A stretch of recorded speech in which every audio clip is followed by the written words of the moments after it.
Hello everyone, welcome back to 60 Thoughts. In this video lecture, we are going to discuss how to solve the given problem in testing of hypothesis. Let us see the procedure of testing of hypothesis.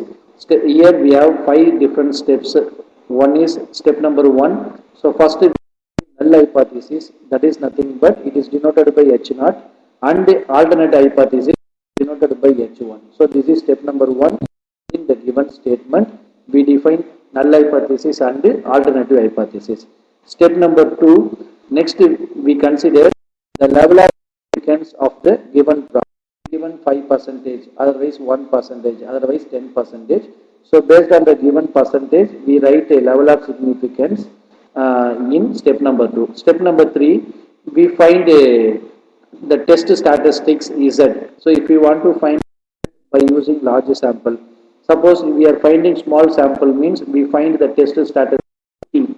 So based on the section wise, here we write notations. Okay. Step number 4, we write the table value. Okay. Step number 4, we write the table value, that is nothing but the critical value at alpha of the given problem by using statistical table. Step number 5, we write conclusion. So what is conclusion is, if modulus of Z, this is obtained value less than Z alpha table value, if satisfies obtained value less than table value, then H is accepted and H1 is rejected.